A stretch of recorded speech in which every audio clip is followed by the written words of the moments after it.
welcome. Against all the odds, here we are for trending. If you have been listening to the radio for the last few moments, you would have heard that we encountered something of a fire alarm situation. In fact, as I look at the time right now, we should probably be in the news and things are running a bit behind. So I'm just going to skip a song that's playing right now. Excuse me. There we go. Okay, so. Oh, wait a minute. Andrew told me he had done the weather, and that does not appear to be true. Do you guys want to see what it looks like when a man records the weather? You're about to find out. This is going to be very exciting for you. Are you doing it live? Doing it live. No, because it's about 4 minutes of news here, and I'd rather get it out of the way. Okay. So bear with me, Aotearoa, as we... This is the content you only get in the pre-show of trending. All right, strap in. Here we go. Short forecast this afternoon. Northland, Auckland and Coromandel, fine spells and isolated showers. Bay of Plenty and Gisborne, remaining rain clearing to fine spells this morning, but a few showers linger for the Bay of Plenty. Waikato to Manawatu, including the central high country, scattered showers becoming widespread and heavier this afternoon, with possible thunderstorms and small hail, and then easing south of Taranaki from late afternoon. Who's out there measuring the size of hail? Anyone? Hawke's Bay and Wairarapa, fine spells, showers briefly returning to Wairarapa this afternoon. Hodowhenua to Wellington, also Bulla to Westland. Periods of rain or showers for you, some possibly heavy and thundery. Nelson, Marlborough and Canterbury, occasional rain, snow possible above 600 metres in the Mackenzie country this morning. Then Otago, Southland and Fiordland, mostly cloudy with scattered rain clearing Fiordland this morning. There we go. That's going to play in all of about 3 minutes. But for us, we shall be prepared for other things. How'd you enjoy the old fire drill? Good time? Yeah, I mean, look, I think it was a forced team building exercise. That is true. Gets the whole company out of the building together because there was no fire. Yep, just bonding over the mutual complaint of having to go outside for a fire drill. Exactly. Nothing brings people together. together. I have to leave my desk for 1 minute of time. Exactly. I could be doing nothing at my desk and now I'm doing nothing outside. I love, by the way, that just 4+ people on the internet. Hey. Just watching you do the weather. Bam. Pre-show for trending, by the way. We are about to get to the official show very soon. Lines up with On Air. Taking a look at the trending stories from the week that was. We do this every Wednesday without fail, unless, of course, there is a support drive going on. That's right, which thankfully there is not. And because of you, we don't have to do any more for a little while. So, yay. If you didn't know, otherwise, listener supported, you can give us money. Remo.co.nz. There you go. That's enough of that. At least for now. Boy, do we have some stories. Boy, do we have a show for you. We have some stories. Are we just getting a little bit, high on our own supply when it comes to this, though, about how good our stories are? Because I feel like a few weeks in a row now we've been like, no, but these ones. These ones are amazing. These ones. There's a reason they're trending. It's a good point. It's a good point. Yeah. These are fascinating. In fact, I'm interested to know, I wonder if any of these have changed since the other day when we last reviewed them. Because some of them... Let's have a look. By the way, can see quite a few people watching on the stream at the moment. This is the pre-show. Do get in touch, by the way. The comments below, we can see those. We'd love to say hi to you. Just simply let us know where you're watching from, how your day is going. Get in touch. You can also text if you really want to, 8168 keyword REMA. Hey, here's one that I didn't see from the other day. Road closures. Oh. Road closures Trending. Apparently more popular now. Yeah, I think it must have soared. I see in the last few hours it's gone up quite a bit. So that's interesting. Oh, no. Okay, he is languishing the bottom there. Interesting. First story of the day. Notable individual. I'll say no more. Yeah.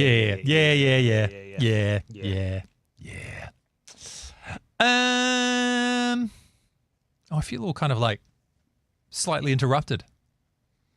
We're a little bit behind than we normally are, aren't we? Yeah, well, because we had songs and such were queued up. I don't know if it was quite timed out correctly. So I spotted this and, that's the fire drill's fault. When I could. It is the fire drill's fault. So while we're in the pre-show, if you are able to bring your mic ever so slightly down. There we go. Maybe I'll sit up a little bit. Or should I go slightly off to the side? So maybe slightly, as long as we, A little bit of both. We want to see your beautiful face, mate. Oh, stop it. Stop it. Okay. Do you know how much time do we have? A minute, maybe. I'll see if I can tell the story in a minute. Go. Yesterday, doing the show on my own for the Life FM afternoon show. Yeah. Colleague of ours, Di, comes in and she's very perplexed. She's like, what is going on? It looks like you're talking to Rach, but she's not here. And what I was doing was talking to my reflection in the window, because when I do a show on my own, I find it a lot easier to talk to somebody. That's actually a great idea. Even if it's me. That's actually a great idea. And so, but they were looking at the cameras in the shine area and just saw me making eye contact with nobody and thought I was going crazy.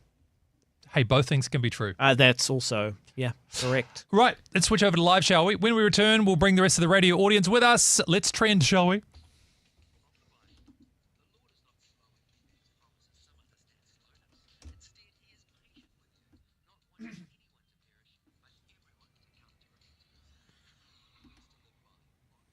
And those words from 2 Peter chapter 3, verse 9. Live on air and online. Trending with Andrew Curtis. Whew, well, against all the odds, here we are. Fire drills will not stop this show, ladies and gentlemen. We scramble back, got everything in place just in time to bring the show to you. If you've missed out, of course, on, the short version of what the show's about. Drama. The dramas, indeed. Yes? Well, the short version of what the show is about and the drama, they can interconnect, but they are two separate things. So we're going to take a look at the news stories from the last week. It's what we do on this show once per week. We use Google and then the other major news services from around the world too, just to find out what is the world interested in. Had a fascinating chat with my dad over last weekend, actually, complaining about some of the stories we were covering in I say we, the media, which I'm selectively a part of and then not part of, depending on whether I'm criticizing or appreciating. But of course, the stories that are trending, are they the same as the ones that are leading our nightly news stories? Sometimes they are, sometimes not. So we're going to discover that today. Google tells us a lot, but also our major news services from around the world, and some fascinating observations to be made today. But I shan't make them alone, shall I, Mr. Beatty? No, indeed, it's good to be back once again. I've only missed one trending, and the day I did, it just broke my heart. So good to be back in the seat, hanging out with you, Andrew, hanging out with the Rema listeners and or viewers, by the way. Don't forget, you can watch the stream of Trending, one little way that we are unique and you can be a part of the experience, see how things are going, see the videos that we are covering, head to rema.co.nz. If you are watching the stream, as we always say, leave a comment below. That's right, you can click through either to our YouTube or Facebook links there. Watch the show along with us, and let's dive into the number 24 story that was trending in our searches over the last week. Trending with Andrew Curtis. Breakups are tough. Anyone who's been through a breakup knows that there's a lot of big emotions that have to be dealt with, and it's so much harder when they are dealt with publicly. Nevertheless, this is what we're seeing play out right now. What people hoped would be a lifelong romance, a tale against the odds, has actually come to, in many people's eyes, its inevitable, tragic conclusion. Of course, we're talking about Donald Trump and Elon Musk. Yep, Elon Musk, number 24 search term over the week that was in terms of the trending news stories. And they've had the bromance. The bromance is over. Is over. And it is, you're right, in the public eye by all means. Now, we did cover this, I think it was last week. And a quote that I found that was so good talked about this idea of draining the swamp. And Donald Trump talked about all this as well, but people talk about getting into politics to drain the swamp, get rid of all the corruption and so on. And the quote itself from American comedian and writer Bridget Fedesi said, "Elon has learned that you don't drain the swamp drains you." And boy, does that appear to be the case. Elon, disillusioned, to say the least, with how things have gone. But, before we go into more reflections from our perspective, let's see how NBC News covered the end of a modern-day political romance.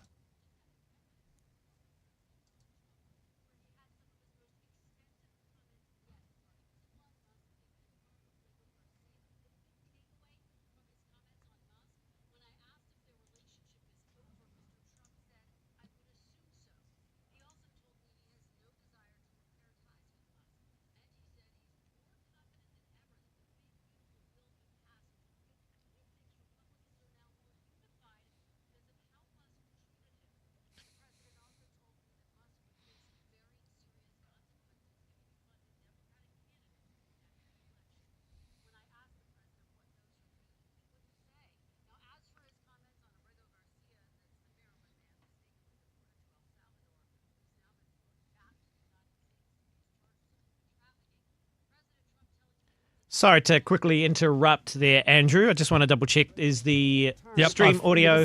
It is now. Oh, good. Said was the Justice Department's. The president also. Well, I'll tell you what then. To bring you back up to speed then with what's been going on this one, and for the rest of the audio, you will be able to tune into the show and listen along with the rest of the world.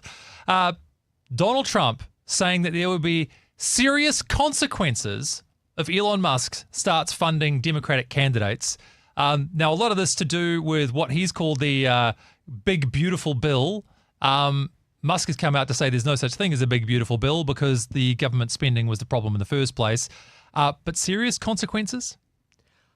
What consequences, if you know of any, could he actually enforce? Well, I mean, this is the question, isn't it? Many people like to call Trump a fascist, and I think it's a lot of bravado and things like that in the most case. But if Trump was literally to try and use some of the forces of government against somebody who supported his political opponents, I think he'd find himself quite comfortably in the fascist basket, as you do.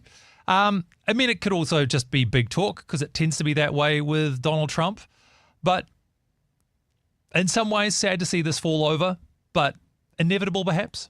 Do you also, this is my next question, believe there's any truth to the fact that apparently voters are going to be more united, Republican voters apparently, because of the way that Elon Musk treated Trump? It sounds very much like breakup politics, does it not? Yeah. Well, everyone picks a side, right? Whenever there's a couple breakup, you pick one, and then the other person is the reason really for all the problem. Sucks when you're friends with both. Exactly. Well, you just got to pick one, can't you?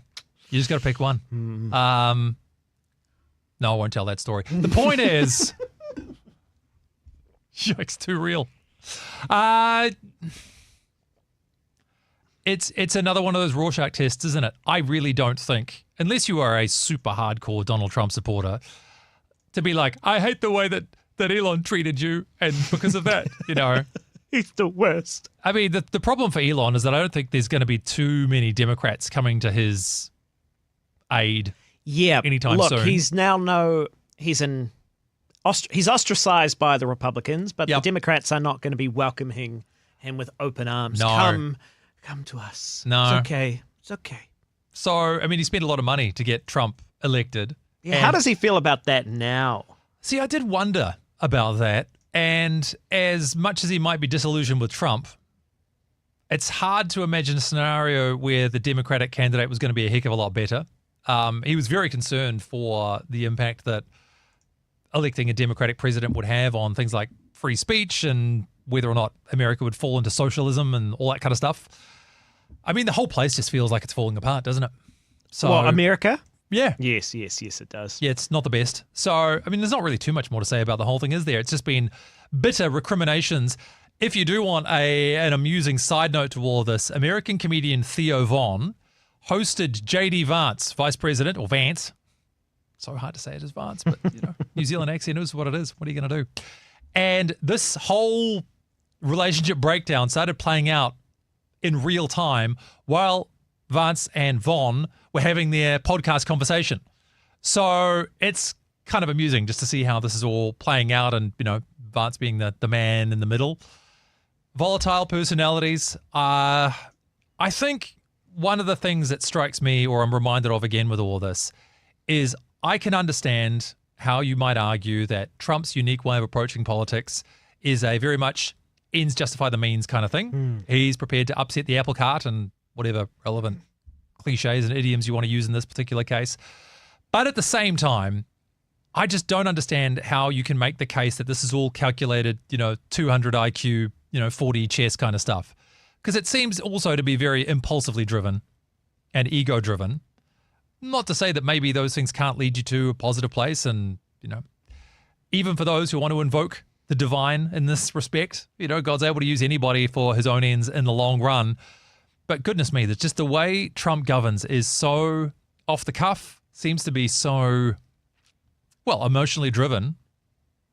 It's certainly a troubling sign when Christians speak of the ends justifying the means, as we are supposed to be known as people of peace and patience and, all those fruit of the Spirit, and the way that Jesus modeled a lifestyle that we, as those who follow Christ, are supposed to live.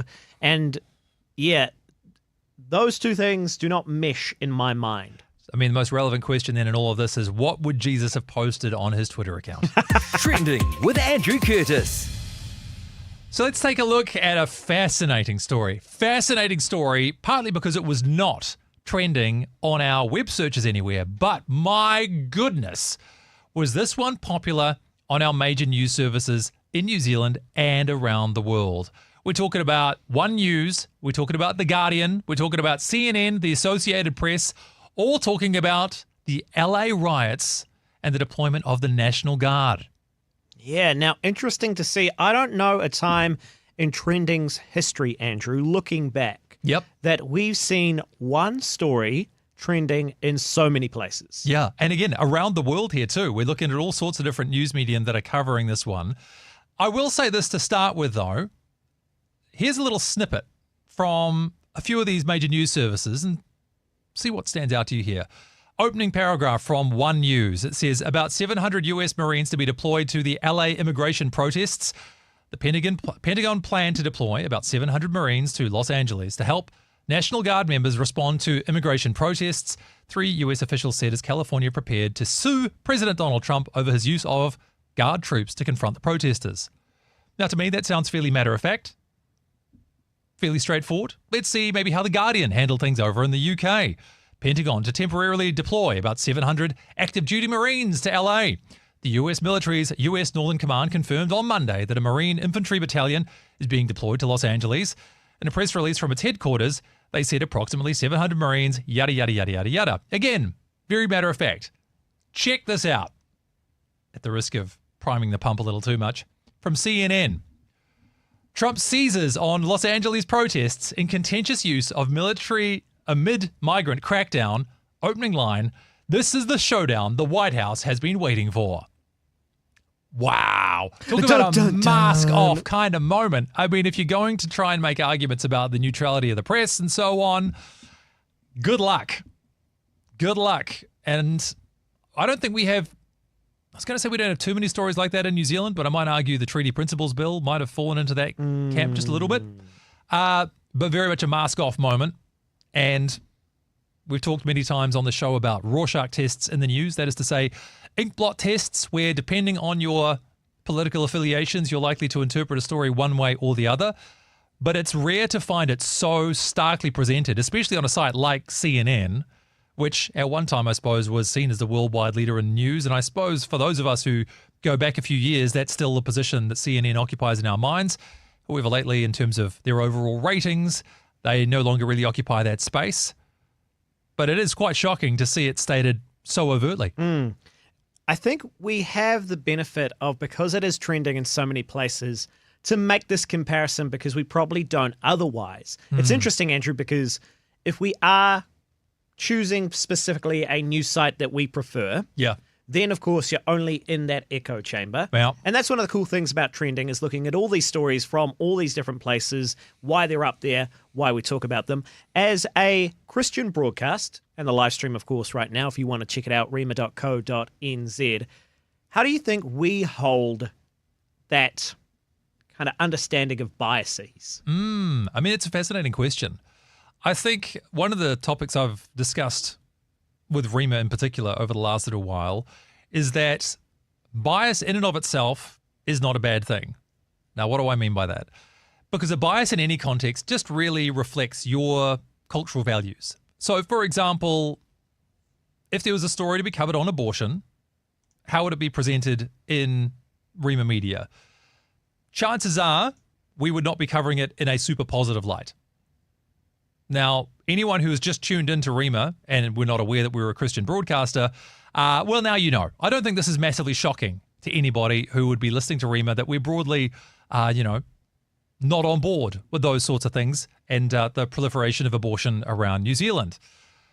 I feel like it's much more ethical to be upfront and honest about what your cultural values are as an organization than to instead pretend that you are this completely unbiased, bastion of neutrality, when really none of us are. Nobody is completely unbiased. There are certain principles we hold to, even broadly speaking, say the neutrality of the press. You think that's a universal value? You think everybody holds that? No, that's very much still a principle in the West that we try to aspire to, even if we don't potentially always achieve it.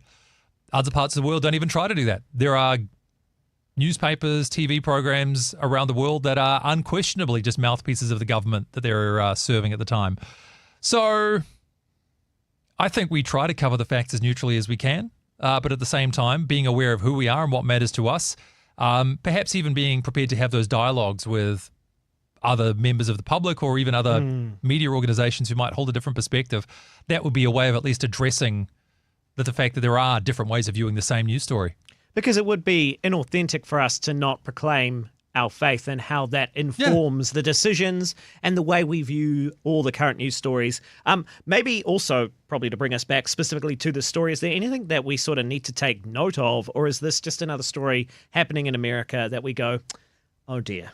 Well, I'll tell you what, why don't we take a look at this article then, this video from CNN, and see if their video coverage is maybe different from the written coverage of this particular event. And then we've got other examples from, say, the Associated Press we could contrast it with. So let's see, first of all, in this minute and 30-second clip, how CNN decided to describe what's going on in LA. How did LA protests erupt over the weekend, with police using rubber bullets and tear gas? And President Donald Trump announcing the deployment of 2,000 members of the National Guard to disperse demonstrators. My husband's a soldier overseas as we speak, and I'm a veteran. So this angers me. Peaceful demonstrations began Friday afternoon after federal immigration agents detained dozens of people amid Trump's crackdown on immigration. Demonstrators gathered outside the Metropolitan Detention Center in downtown LA. But as day turned to night, clashes flared, and they continued into Saturday, not only downtown, but around 10 miles southeast in Paramount, California. Officers in tactical gear and gas masks lined the streets and attempted to disperse the crowds. Helicopter cameras captured the moment a car went up in flames amid the chaos. Over at the detention center, protesters held a rally Saturday evening. Police emerged through a gate of the building and eventually fired off rubber bullets, flashbangs, and tear gas, leaving the streets engulfed in white smoke. President Trump, meanwhile, has deployed the National Guard to control what he has called violent insurrectionist mobs online, sparking tensions with Democratic California Governor Gavin Newsom, who called the deployment of troops purposefully inflammatory and warned it would only escalate the situation. So I would say relatively neutral coverage from CNN in that video, maybe a little different from what they had written down earlier on. Yes, certainly far less inflammatory in comparison to how that article, and just to go back to that moment, that first line, this is the showdown the White House has been waiting for. Interesting. Yeah, let's take a look at then at how the Associated Press covered the same article and see if there's anything different about their coverage. Los Angeles is reeling after 3 days of protests that brought fires, rubber bullets, tear gas, and protesters blocking a freeway. It began on Friday when dozens of protesters gathered outside a federal detention center demanding the release of 44 people arrested for immigration violations. It was part of President Trump's mass deportation campaign. Those demonstrations in downtown Los Angeles on Friday then spread on Saturday to Paramount, a heavily Latino neighborhood south of the city and neighboring Compton. President Trump then took the extraordinary step of deploying 300 National Guard members to Los Angeles. It appears to be the first time in decades that a state's National Guard was activated without a request from its governor. Tensions escalated Sunday as thousands of protesters took to the streets in response. They blocked off a major freeway and set self-driving cars on fire as law enforcement used tear gas, rubber bullets, and flashbangs to control the crowd. Posting on Truth Social late into the night, Trump wrote, quote, "Looking really bad in LA, bring in the troops, and arrest the people in the face masks now," end quote. Democratic Governor Gavin Newsom is calling for the National Guard to leave, and he says he plans to sue the administration for what he calls, quote, an illegal act. So that's the Associated Press's coverage. What stood out to you, Josh? Maybe actually a little bit more anti-Trump in that at least video coverage there, which you just heard, by the way. If you do want to see it, head to rima.co.nz. Don't forget the live stream is up at the moment. If you are listening or watching, either leave a comment below or text on through 8168 keyword Rima. Yeah, I'd say one of the things you notice too is that you see a lot of police action being caught in video, but you don't see demonstrator activity. And, you know, you do see a picture of a car on fire. Are we led to believe the car spontaneously burst into flames? Do we believe the police set it on fire? Or maybe the protesters? Is that shocking? Is that, look, nobody covers themselves in glory at moments like this. There was, I think, an Australian Australian journalist who was actually recorded being shot in the leg with a rubber bullet by one of the police when she was standing off to the side doing a news report. No. So there's certainly high tensions, shall we say. You mentioned, though, at the start of this, you know, what can we learn from all this kind of stuff? There is some things about this that are uniquely American, and the whole question of illegal immigration is huge in the US right now, and striking to see in some of the video that you might have viewed if you are on the stream with us on YouTube or Facebook Live, a lot of Mexican flags being waved around. Yes, yep. Now, if you're trying to make an argument against illegal immigration, and to do this, you're waving the flag of another sovereign nation, I don't know if you're achieving what you think you're achieving. Well, Mexico and the States have been intrinsically linked for so long. It's so... You could say they share a border with one another, Josh. Well, you could say, indeed, they do share. Hypothetically, they could almost be as close as two nations could be. Yeah, but look, they're not waving Canadian flags, are they? Well, no. Imagine if the Canadians were doing it. Maybe the Canadian plants the whole time. Yeah, it's this is trending here in New Zealand quite a bit, not just around the world, but also on a lot of our major news sites. Yeah, trending as well. So we have care, or at least we have interest in this story. Sure. From the outside looking in, I mean, often we feel the helplessness of what do we do? Sure. Is it just about keeping ourselves informed? Or even from a Christian perspective, obviously we can pray into this situation, but do we just kind of go, it's America being America? To be completely honest, this is one of those things where I have to check my own human nature in it, because there's an element of this that to me is the same impulse we have when we slow down when we drive past a car accident. Right. It's big and it's loud and it's messy and it's violent. And if you hate Donald Trump, it's like, look at him ruining America. And if you love Donald Trump, you're like, look at him sucking it to those illegal immigrants. And it's just my camp versus your camp. And so to have a heart that says, man, like this is not good for anybody involved, and trying to bear that in mind while also recognizing the value of things being decently done and in order, and the right that we have of protest in the Western world that's been so hard won, and wanting the best for every party involved. If you want to really talk about the challenge of being a Christian, this is the story. Your perspective on what it means to be a Christian in 2025, can you look at a story like that and not have any sense of, yeah, get them, depending on who the them is in your world? Ooh, it's hard, man. That's a good challenge. It's super hard. It is super hard. Like, do you really want the best for everybody involved here? Do you want Donald Trump to do well, even if you disagree with him politically? Do you want these immigrants to America to receive due process and be treated fairly, even if you do agree with Donald Trump or want to make sure that only legal migrants are allowed into the country? We don't really have the problem with illegal immigration in New Zealand as much. You know, a lot of ocean really protects us from that. But that, to me, is the question of how we should respond to this story. What is my heart towards this? When I see it happen, am I gleeful that the other guy is getting it, that my sense of the world is being justified? Or, as the Bible says, am I hoping for peace? Because blessed are the peacemakers. Trending with Andrew Curtis. Let's come back home now. Something that was very popular in Google searches in New Zealand. Number 21, but that was only a few days ago. I have a sense it might have risen, in fact, in popularity. Auckland Council valuations, ladies and gentlemen. The number 21 ranked news story in New Zealand over the last week. Give me a moment. I'll do a quick little double check, see how far it may have risen or not. But we also wanted to ask a question attached to the story, didn't we, Andrew? Well, we did indeed. And that question was simply, what describes your housing situation?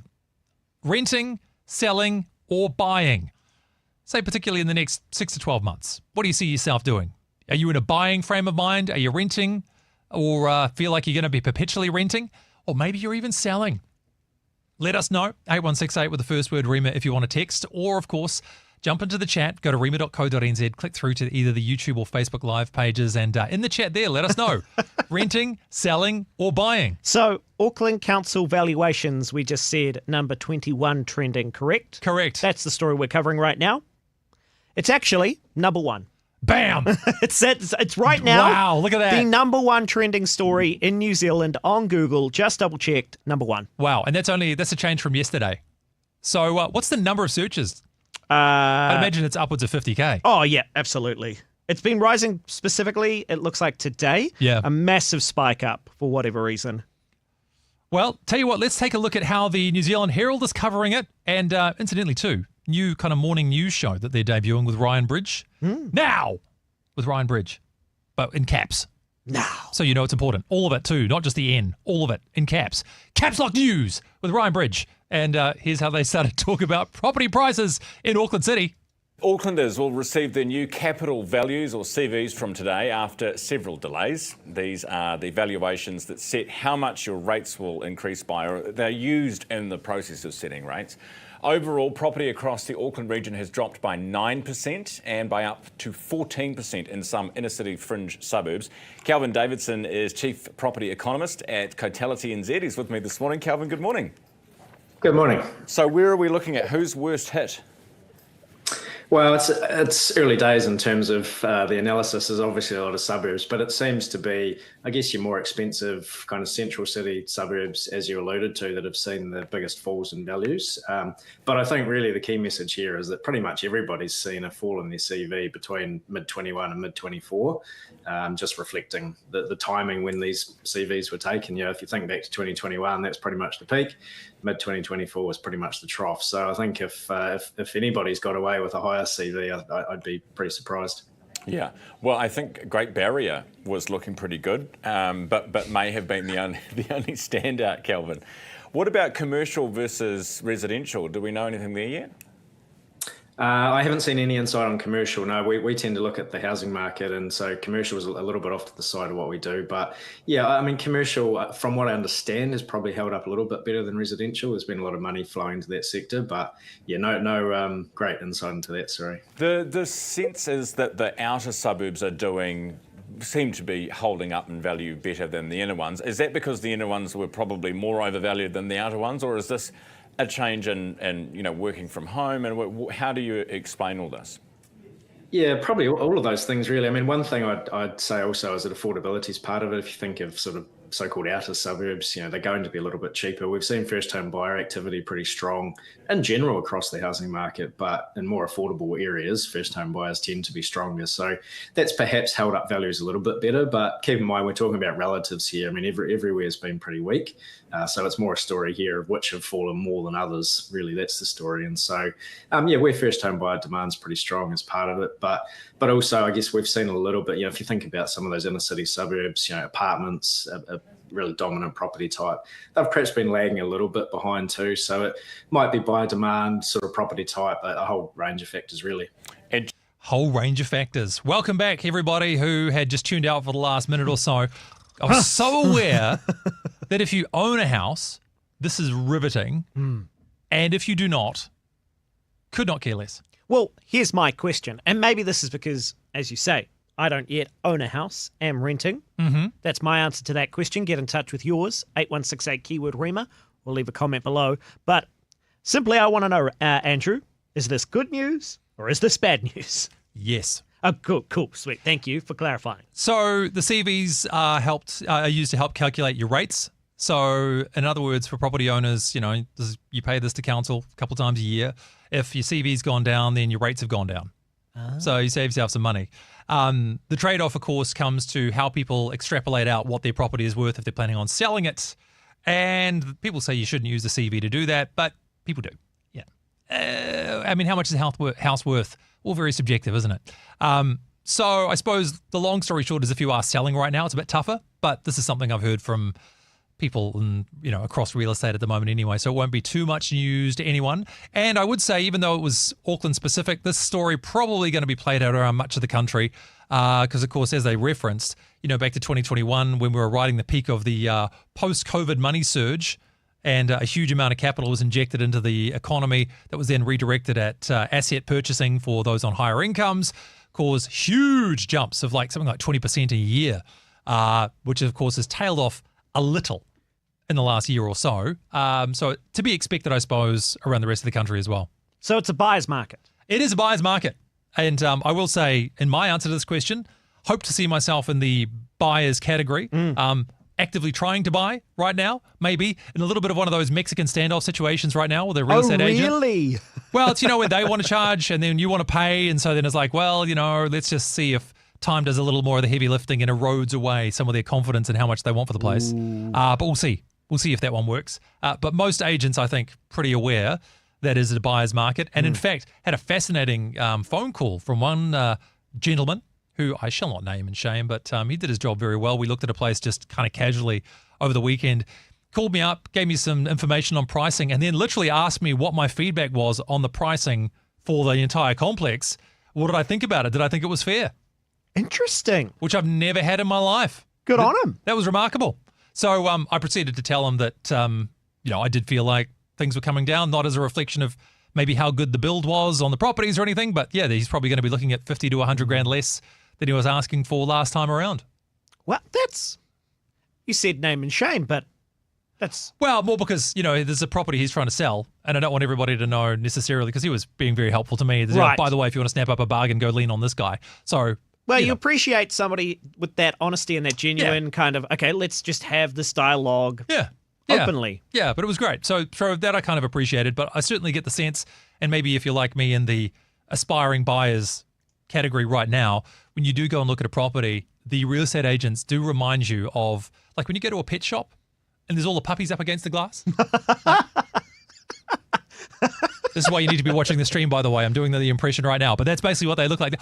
Oh, would you? This you did take it. You did tell me a story, and this happened a little while ago. Yep. That you went and saw a place, and then what was it, that afternoon or the day next? Yep. The person gave you the call going, yeah. Keen as a bean. Keen as a bean. Happens all the time. But that's a situation in Auckland at least. So let us know your answer to our question as well this afternoon, or at least one of the questions we'll be asking you today. Yeah, which best describes your housing situation? Renting, selling, or buying? Get in touch, 8168 with Andrew Rima. Curtis. And don't play the sting over the top of your producer's voice. It's very hard for people to know what they're supposed to do next. 8168 keyword Rima. Or if you're watching the stream, and it seems like record numbers, quite a few people watching, do leave a comment below. Great to have your company. Let us know what you think of these stories as well. And just generally say hello. Jump into the chats, or otherwise you're welcome to send us a text. This next one, I'll be honest with you here. There is a gleeful part of my personality that, as much as I do want to provide a show that informs, when you see certain names pop up, you're like, here we go. This is God's gift to a show like this. We talked about a little bit earlier in the show, being honest with your biases. Uh-huh. This is Andrew doing exactly that. Thank you. Number 20 in the Google searches, but also number 1 on Al Jazeera. 3, 2, 1. Greta Thunberg. Greta Thunberg, everybody. Can I tell you, when I saw that name, I thought to myself, checkmate atheists, there is a God. Look at that. Greta Thunberg. Oh my gosh. What a tale. And so naturally for this story, we first go to the Babylon Bee. Greta Thunberg kidnapped by the Dread Pirate Roberts. I feel like just in case, Yeah. we just need to remind people that the Babylon Bee is a satirical news site. How dare you? I just feel How dare you? like a BSA complaint could be coming our way if we don't just clarify. Satirical news site. Oh my gosh. Yes. Greta Thunberg kidnapped by Dread Pirate Roberts. Now, where did this all come from? In case you have been mercifully preserved. I was going to say hiding under a rock, but I wouldn't do that. No. Mercifully preserved from this story. Greta was part of a flotilla on its way to Gaza to provide aid. It all sounds fine, reasonable enough. What started to unfold in the last few days in particular is that, of course, there is a blockade right now from the Israeli military that is going to intercept any vessel trying to land in Gaza, irrespective of what they say their objectives may or may not be. So as this flotilla started to approach, well, the concerns, the tension started to escalate, shall we say. And so Greta Thunberg herself tweeted that she had been kidnapped by the Israeli military. Did she use the word kidnap? Yes, she did. Yeah. Can we talk about Greta Thunberg now? Can we seriously talk about Greta Thunberg? Well, I mean, it's your show. Well, you do what you want. It's a good point. There are going to be some people, hopefully, a few years from now, maybe even a few months from now, who have to finally answer for themselves about how they took advantage of a mentally ill young woman. Ooh. So if you don't know too much about Greta's background, you can read up on it pretty extensively, but she is on the autism spectrum. She has obsessive compulsive disorder. This is not me just kind of labeling her particular personality. This is what's been diagnosed and is public domain. Now, of course, was first brought to our awareness through her impassioned speeches of climate and how the reckless destruction of the environment had shattered her dreams and basically taken her future from us. And she uttered the immortal words of, "How dare you?" Now, the problem at the time, of course, is that she was still a child. And so it was very difficult to know how to respond to these charges being laid because, of course, who wants to attack a child? Greta, though, is now 22 years old. Does that change things? Are people able to maybe confront the things that she talks about a little bit more directly? Now, I would say, too, the topics that she looks to cover as well are perfectly worthy of raising awareness about. I mean, the situation in Gaza, of course, being one of them, or things regarding the climate. Where I think people start to get a little bit more cynical, if they weren't cynical enough already, is the degree to which there also seems to be a broader political agenda behind things that may or may not be being pushed by her. And she may, in fact, find herself being steered in certain directions by people who want to capitalize on her notoriety. So this particular flotilla that she was a part of, Israel had been labeling some kind of a, selfie-driven PR exercise. A selfie-driven PR exercise. Tell you what, why don't we take a look at this coverage from Al Jazeera and see what they had to say about the Israeli Navy towing this aid boat into the port of Ashdod that, of course, was carrying, among others, Greta Thunberg.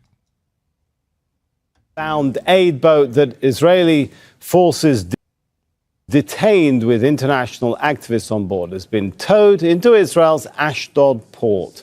These are the latest pictures of the port where the Madeleine was spotted. The vessel was launched by the Freedom Flotilla Coalition. It was about 185 kilometers from the Gaza coast when it was blocked by Israeli occupation forces who boarded and detained the 12 crew on board. Noor Auda has more from the Jordanian capital Amman. She's there because the Israeli government has banned Al Jazeera from reporting inside Israel and the occupied West Bank. Because they're funded by Qatar. As the sun was setting on Gaza and Israel, the Israeli Navy brought in the Madeleine boat where 12 activists, international activists, were trying to break the Israeli siege on Gaza and really bring back focus to this illegal Israeli blockade. The activists, who include a French member of the European Parliament, will be deported, as we've heard from officials of the Israeli government, who accuse the 12 activists of entering Israel illegally. Of course, this boat was headed to Gaza. It was not headed to Israel, and it did not enter Israeli territorial waters. It was taken over by the Israeli army in international waters. There's been a lot of reaction from across Europe, protests in several European capitals, but Israel insists that this blockade is legal, even though nobody in the world agrees with it. Certainly the world courts do not agree with that assessment, and it insists that it will not allow anybody to break that siege. But for now, one can almost say that these activists, who are now awaiting deportation, who will be detained in solitary confinement as they are processed, they did succeed in focusing international attention on the Israeli blockade, on the fact that more than 2 million Palestinians are being starved in Gaza in contravention of international law. It remains, of course, to be seen what European capitals will take by way of measures to protest these Israeli actions. But for now, the activists will be taken in by the Israeli authorities. A prominent Palestinian-Israeli human rights organization will be representing them, trying to safeguard their rights as they are processed and deported. Noor Aotearoa, Al Jazeera, Amman. So interesting to see the Al Jazeera coverage on this as well, right? I shared with you what the Israeli government had described this particular flotilla as being about selfies and so on. Interesting points too, though, that it has forced attention once again on the situation in Gaza. And, earlier on we talked about the issue with, say, Donald Trump and the riots in LA. This, I think, another one that really highlights the challenge of our faith when it comes to your perspective on the rights and wrongs of what's going on here, whether or not we are happy to side with our side, whatever that might look like. And I want to acknowledge too that there are Christians who feel very strongly that the behavior of Israel within this Gaza siege is completely unethical. It's overstepped the balance of what was necessary to take into account the actions of Hamas, who, of course, it was a terrorist action that prompted this back on October 7th, more than a year ago now. Yikes. Greta herself, though, the reason why we're talking about the story, search ranked number 20 in New Zealand and number 1 in Al Jazeera, has been deported now. What about the fact, Andrew, and I don't know if this just lends credence to what you said, of people taking advantage of Greta. Yep. Her name featured in, of course, the headline here. Sure. That you click on. Yep. In that video. Yep. Not a mention. True. Well played, sir. Yeah, great observation. Absolutely right. Is it just, is her name just included there in the title to encourage you to click? I mean, it's entirely possible. I think, look, here's the uncomfortable reality. That we love to believe that we would be motivated by the most important issues on a objective basis. When human suffering is involved, that should be enough for us to be interested in. And, we partner with some incredible organizations around the world who are involved in ameliorating these kind of things through aid programs and so on. However, they have found that as much as it would be great if you could say right now 1 million people are starving and people go, whoa, 1 million people, that's a lot of people, I should do something about that. It's only when you break it down into the story of one individual that people can relate to, that people can either see themselves in or see themselves reacting against, that you really catalyze movement. So I look at this kind of a story, and as much as, yes, I do believe there's some cynicism involved here and how Greta's role is played and all this kind of stuff, at the same time, how do you get people talking about a situation? You put a notable name, you tell a notable story, and then use that as a springboard to talk about the wider issues that surround it. So in some ways, they're playing the game. Again, might be a cynical way to talk about the situation, but that's how you do it. You use a story, you use an individual. You can't talk about these things in abstract terms or you will not catalyze any movement at all.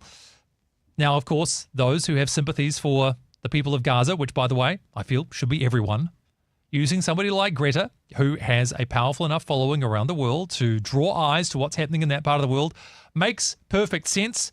As for Greta herself, though, I mean, coming back to our satirical news story that we read at the very beginning, talking about being kidnapped by the Israeli military, she's actually been criticized as well by the Swedish Minister of Foreign Affairs. Oh, really? Now, Maria Stenegard has said that on Monday she believes Thunberg is not in need of support from the ministry after the climate activist called on followers to pressure the government into action. Stenegard said a great responsibility rests on those who choose to travel to a country on the advice given to a place, she said outside of the Swedish parliament. The minister lamented that, as a result of Greta's plea, the consular hotline had received a high volume of calls that meant Swedes in need abroad were being held in long queues for assistance. She said it is quite dangerous to run a campaign that means the Ministry of Foreign Affairs consular hotline is called down, adding the consequences is that Swedes in need abroad have to wait in line for far too long. Ooh. So in other words, yes, she got a lot of attention, but did adverse side effects.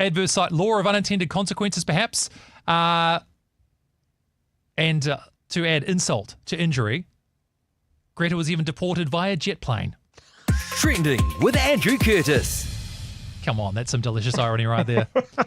Taking a look at the trending news stories from the week that was. Now, because of the fire alarm that we had to endure, we're running a little bit behind where we need to be. So, quick heads up on a couple of things. Number 17, internet outage in Wellington.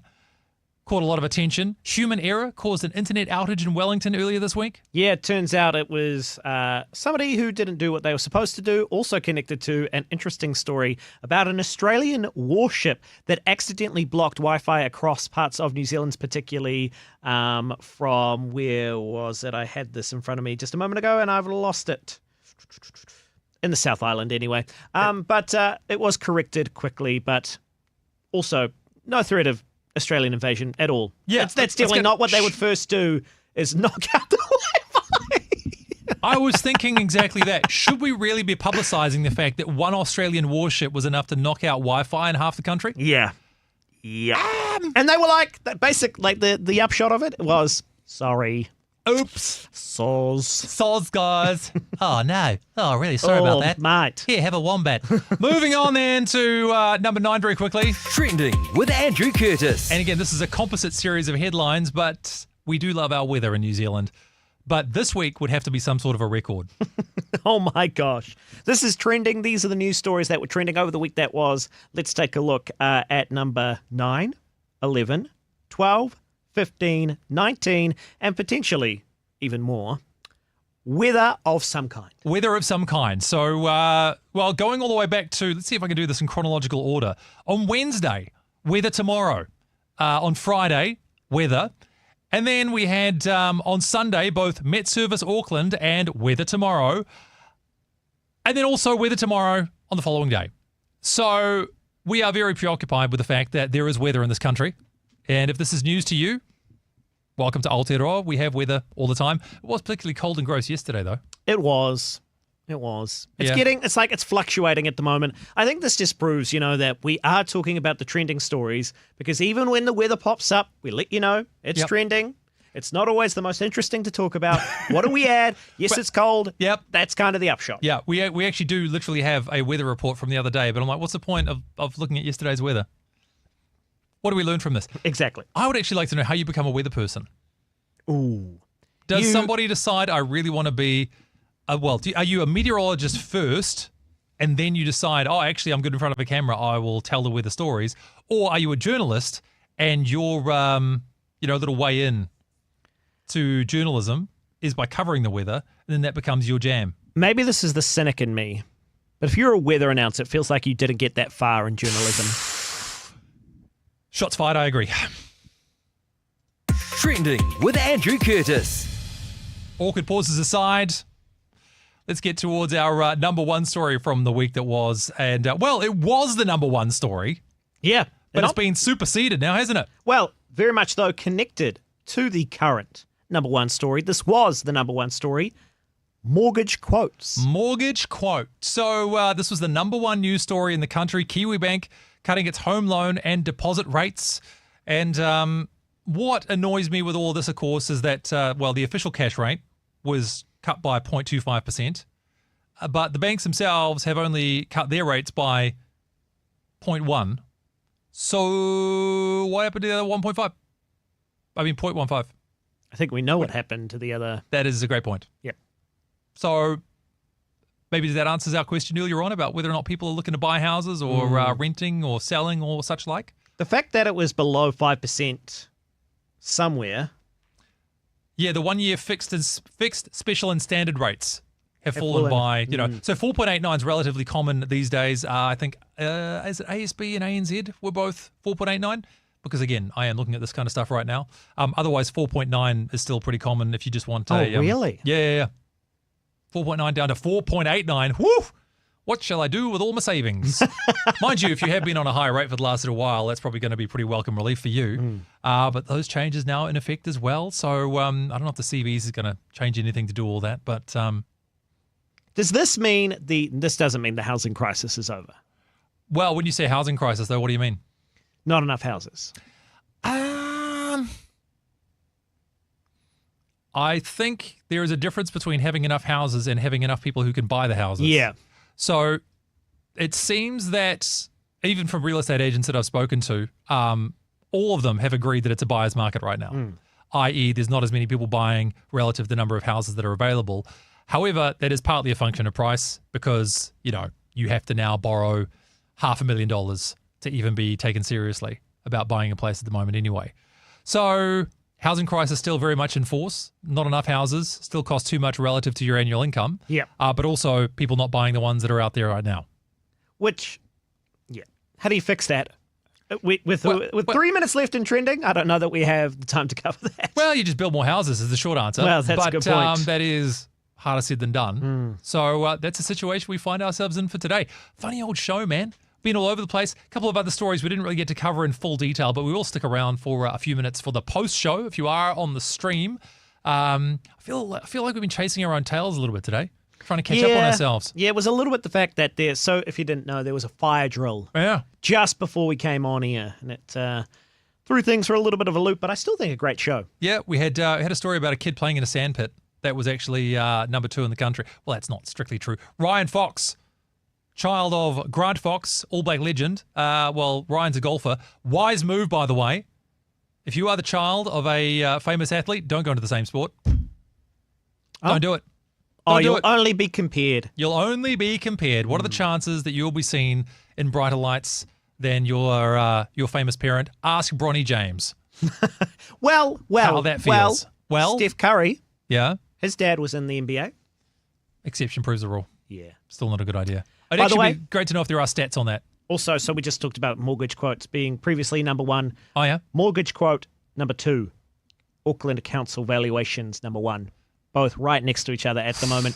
Trending in terms of the news stories over the week that was on Google at least. Yep. Only other story too that we would have covered in more detail had we the time was actually a number 1 story on stuff.co.nz. Is this indicative of the world we live in today or just one of those one-off human interest stories? But an account manager for a charitable health trust stole more than $200,000 over the course of 3 years and has now been convicted. So Sarah Lee Turnbull, also known as Sarah Lee Edmonds.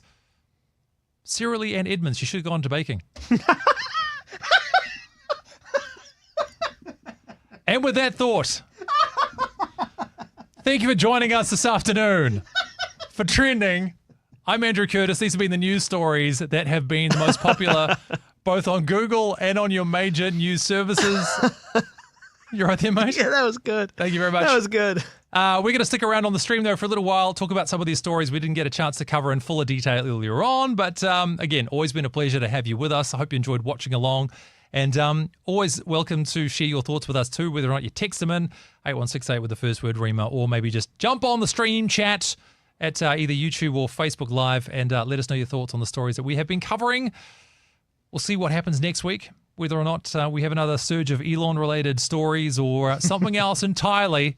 I choose to believe the world will be at peace and we'll finally get along with one another. Kumbaya, everybody. See you next week.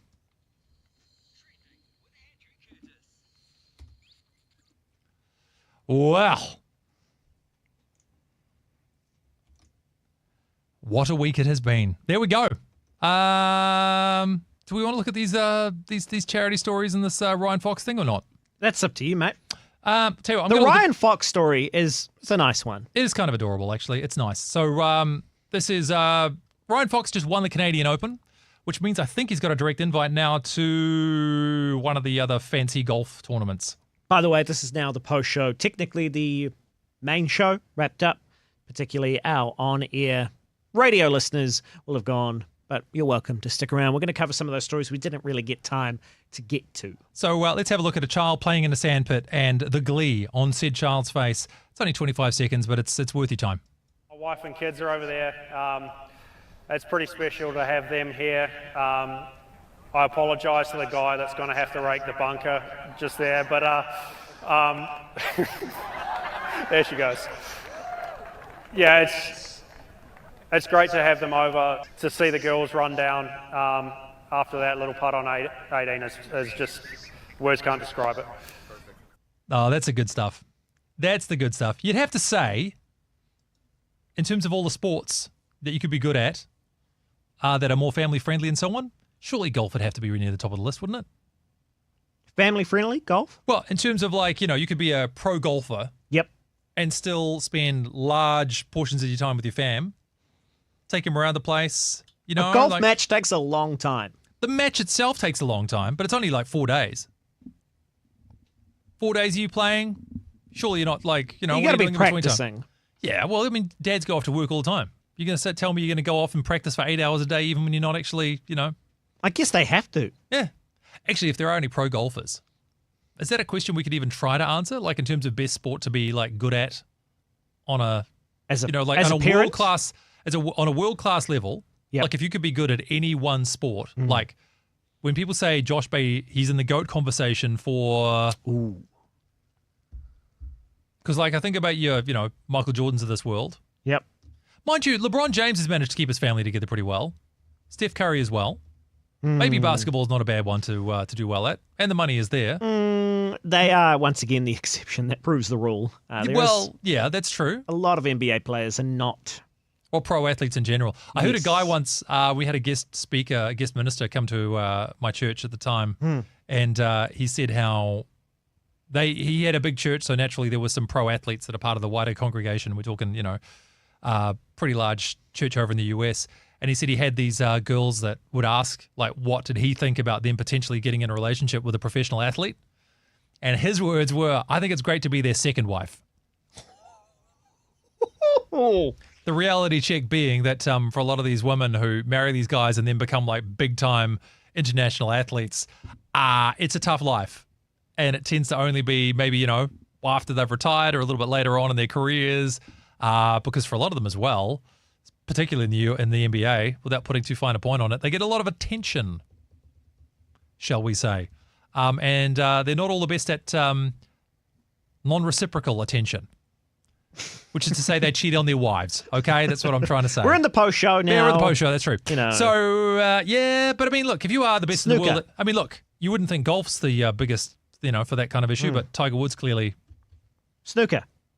But is there any money in snooker? That's a good point. No. I'm just trying to think of something that I could do. Like, I could be at home and I could practice being a really good snooker player. I see what you mean. And not have to leave with a wife and kids, you know? True. Yeah.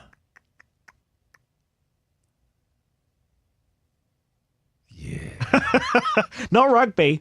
No. Definitely not rugby. Tell you a weird one as well is cricket. Yeah. Because the stories I've seen lately too of even, you know, former New Zealand representatives who are now playing in overseas like 2020 leagues and things like that. But they end up in the weirdest corners of the world, man, like far-flung corners of the Caribbean or like Pakistan and Nepal and all this kind of random stuff, like disappearing off for months at a time to take part in these tournaments. I'm like, is that worth it? I don't know. Maybe. I just don't know. Yeah. Yes, you've really asked a interesting question. Baseball? It would probably be an American sport for the money. Wouldn't be the NFL because you get brain damage. Well, that's why rugby's out. Yeah, exactly. No to rugby. I suppose football could be the one. Like if you were, you know, regarded as the Ronaldo or Messi of your generation, you could certainly do pretty well. And then, you know, being outliers as they are, Ronaldo playing until he's 40-odd. Most don't have a career that long, though. Golf might be the answer. Golf might be, because it's also just a solo sport. Yeah. So it's more straightforward. Yep. Let's go with golf. Let's go with golf. Golf's the win. Golf's the way to go. Tennis? Maybe. Oh, yeah. Maybe tennis is. Do you think it's better to be high profile in tennis or in golf? Like, which one is like. Tennis. Tennis is probably I think the you're more. Yeah, I think you're probably right. You know, you can be a little bit less. Well, I think glamorous. Yeah, I think tennis is also a little bit more accessible the world over. Like it's much easier to find a tennis court than a golf course. Therefore, I went and played a round of Ambrose golf recently. What's that? You play as a team, so we're in a team. If I hit my ball further, we both go from where I hit my ball, and we just take the best score from the two of you. Our whole team. Yeah. So there's about 4. Okay. I don't play golf, by the way. Don't profess to be any good at it. Yeah. But maybe all right. Yeah. But I had just the worst round of golf I've had in my life, and that was the first time my wife came along. Of course. Yep. There's a word for that, but I'm not going to say it. Yep. because I don't need a complaint. So what else we got? This whole thing about the worst baker in New Zealand. Sarah Lee Edmonds. You really got my funny bone tickled with that one. Yeah.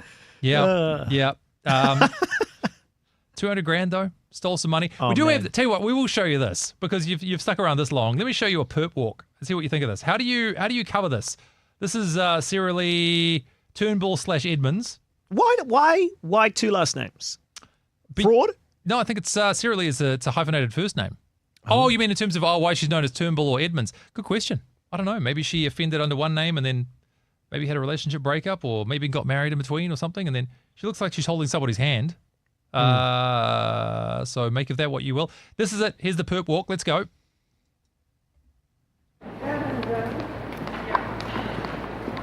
Maybe that's the son. Looks like it might be a child.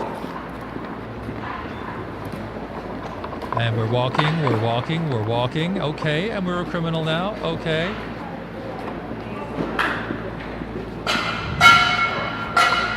Right. What about the pat at the end? Well done. Do you see the little pat at the end? Pat on the back. Let's actually skip back to that because that was quite something. Hang on. Here we go. Pat on the back coming up. 3, 2, 1. There you go. You did it. Well done, kid. You walked past them. I mean, I guess they probably hyped her up to say, look, there's going to be cameras outside. Just, 1 foot in front of the other. Keep going. Away you go. Well, just keep swimming. If that is the son, he is one who was also embroiled because money was being transferred to him, his account. Oh, yes, that's true. Yeah, she manipulated the payroll system, making one-off payments to herself, but recording other staff as having received the money. Also, recording the money as being traded to legitimate organisations like the Fire Service and the New Zealand Red Cross. She also increased her own pay without permission. Naughty. I've always said that you shouldn't defraud charitable organisations, Josh. Yes. That's just an opinion that I've held for a long time. Yeah. You know what? I think I agree. Yeah? Yeah. You with me on that one? I think so, yeah. Anything else here that was of any notable interest? Yeah, this LA thing, man. Fascinating.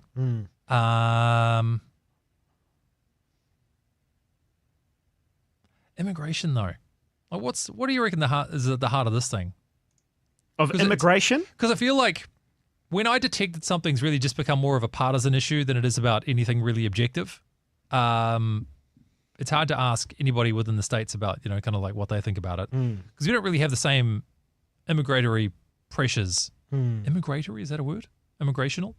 Say it with confidence. I'll believe you. Correct. What's at the heart of this? That's a question. Yeah. I mean, the worry about holding on to our own stuff.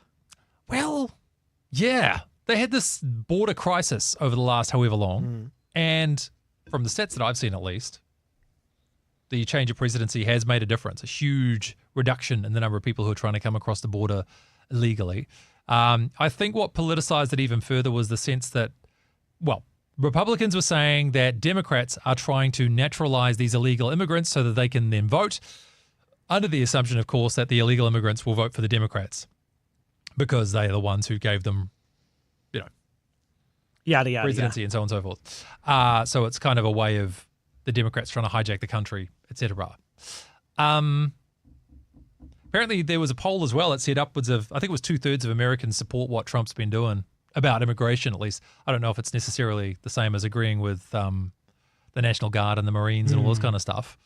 I mean, there's some really interesting conversations that I've read before, and maybe I'd have to revisit the next time we talk about this, about your sense of, how important borders are to the integrity of your own state, and the fact that nobody can support infinite immigration. Like if they had 10 million migrants to New Zealand, we know we couldn't support that. We know that's a ridiculous number, but we know that only having one is also too few. So the correct answer is somewhere between 10 million and 1. 2. But the argument is then, okay, well, what is the acceptable range? And I suppose those who are of a more left-wing liberal persuasion are saying, look, this is a prosperous nation relative to the rest of the world. We should be making room for as many people as we can. They just want to improve their lives. Who are we to deprive them? And those of a maybe more conservative nature say that the system only has so much integrity within it. And if you start to displace your naturalized citizens with those who don't necessarily, share the same values, or even contribute the same level of economic activities to support the social services they require, eventually the whole system topples over. But what is the magic number? What is the magic number? I think actually New Zealand, relative to other countries per capita, we actually allow very few refugees into this country. Well, you mentioned as well off air that politically speaking, in comparison, the two parties, well, the two major parties here in New Zealand and the two parties in Australia, in America. Yep. We're flipped in terms of the viewpoint on immigration. Yeah, it's true. The National Party in New Zealand, much more pro-immigrant, pro-overseas investment.